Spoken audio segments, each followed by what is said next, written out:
Hello everyone, आज हम बात करेंगे हमारे साइंस वन सब्जेक्ट के चैप्टर नंबर 5 के बारे में, विच इज़ हीट, जिसमें आज का हमारा टॉपिक होगा that is dew point and humidity. No, क्या होता है ड्यू पॉइंट, क्या होता है ह्यूमिडिटी, आइए इसको समझते हैं।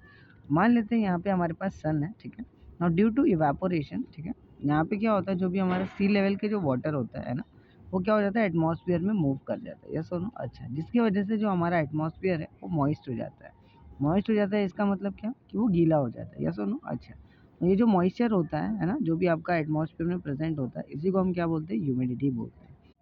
ना देखो, ये जो आपका ह्यूमिडिटी होता है ना, ये टेम्परेचर पे डिपेंड करता है। इसका मतलब कि अगर आपका टेम्परेचर ज़्यादा होगा तो जो आपके एयर के मॉलिक्यूल्स होते हैं ना, वो एक्सपांड कर जाते हैं, जिसकी वजह से वहाँ पर क्या हो जाता है कि ज़्यादा से ज़्यादा वाटर वेपर आपका वो है ना होल्ड कर पाता है।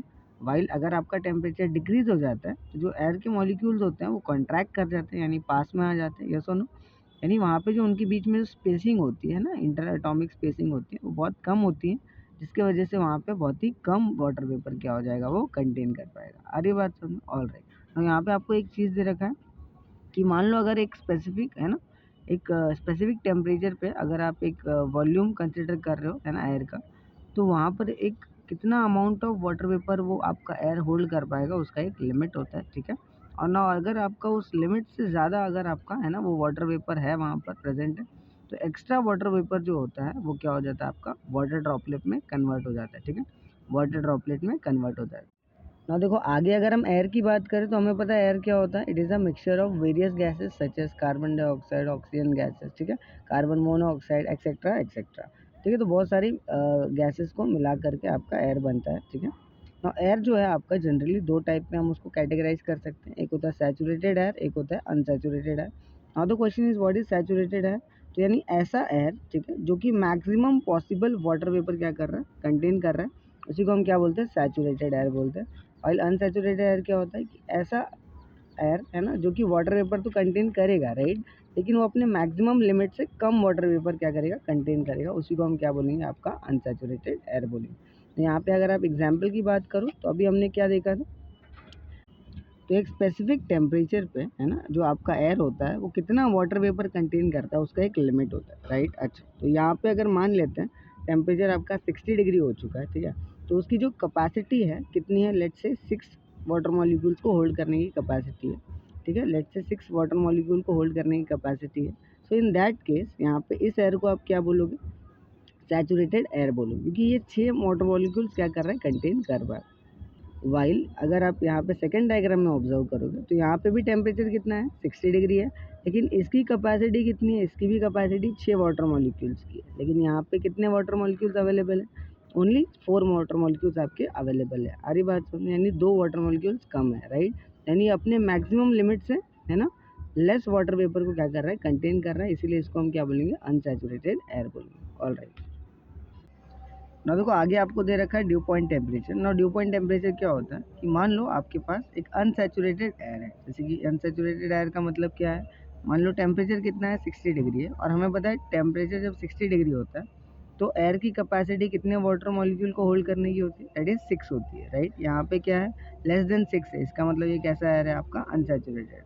ना आप क्या कर रहे हो, इसका टेम्परेचर डिक्रीज करते जा रहे हो, ठीक है, डिक्रीज करते करते लेट से टेम्परेचर कितना हो गया, 40 डिग्री हो गया, ठीक है। तो जब टेम्परेचर 40 डिग्री हो जाएगा तो अब 40 डिग्री पे इसकी कैपेसिटी कितने की होती है, 4 वाटर मॉलिक्यूल्स की होती है। इसका मतलब क्या हो गया कि अब ये क्या बन चुका है, ये आपका सैचुरेटेड एयर बन चुका है। अरे बात समझ, यानी ऐसा टेम्परेचर जहाँ पे आपका अनसैचुरेटेड एयर, ठीक है, आपका सैचुरेटेड एयर में कन्वर्ट हो जाता है, ठीक है, उसको हम क्या बोलते हैं, ड्यू पॉइंट टेम्परेचर बोलते हैं। अरे बात समझ, ऑल राइट। नेक्स्ट आगे आपको क्या दे रखा है, there are 2 types of humidity. सबसे पहला होता है एब्सोल्यूट ह्यूमिडिटी और नेक्स्ट होता है आपका रिलेटिव ह्यूमिडिटी। क्या होता है absolute humidity, the mass of vapour present in the unit volume of air is called the absolute humidity.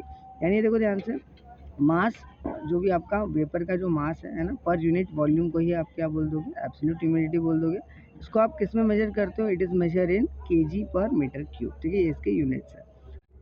अब देखो, रिलेटिव ह्यूमिडिटी क्या होता है, the ratio of actual mass of vapour content in the air for a given volume and temperature to that required to make the air saturated with the vapour at that temperature is called relative humidity. इसका मतलब simple ये हुआ कि मान लो आपके पास एक given volume के अंदर है ना, जो कि एक स्पेसिफिक टेम्परेचर पे है ना, कोई एक एयर के मॉलिक्यूल्स है जो कि क्या कर रहे हैं, वाटर वेपर को कंटेन कर रहे हैं, राइट। अच्छा, तो उसका आपको रेशियो लेना है, किसके साथ लेना है, अमाउंट ऑफ वाटर वेपर है ना, जो कि आपका रिक्वायर होगा ताकि वो एयर क्या हो जाए, सैचुरेट हो जाए, ठीक है, उस पर्टिकुलर टेम्परेचर पे, उसके साथ। आ रही बात समझ में? तो उसी को हम क्या बोलेंगे, आपका रिलेटिव ह्यूमिडिटी बोलेंगे। इसको आप किस में मेजर करते हो, it is major in percentage. आ रही बात समझ में? ऑलराइट। इसका एक फॉर्मूला भी होता है, आइए मैं आपको बताता हूँ ना। देखो यहाँ पे इसका फॉर्मूला दे रखा है, that is the relative humidity. क्या होता है, the actual mass of vapour content in the air divided by the mass of vapour needed to make the air saturated, और इसको आपको मल्टीप्लाई बाय किससे करना है, 100 से। आ रही बात समझ में? ऑलराइट।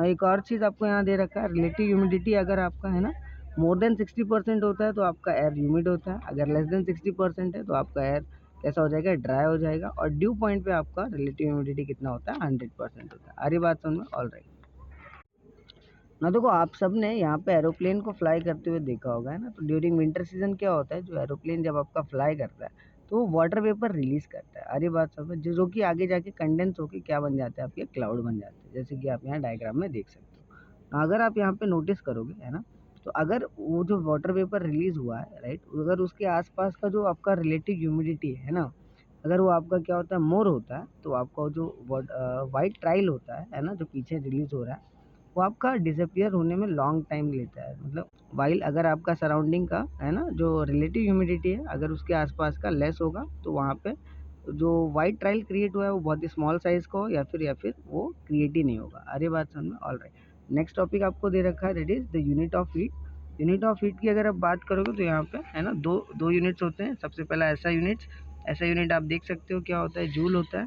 और सीजीएस यूनिट क्या होता है, आपका कैलोरी होता है। यहाँ पे एक रिलेशन आपको दे रखा है, 1 calorie is equal to 4.18 joule, ठीक है। ये वैल्यू आपको याद रखना है, बहुत इंपॉर्टेंट वैल्यू, ठीक है। ऑलराइट, मिलते हैं नेक्स्ट वीडियो में, तब तक के लिए थैंक यू।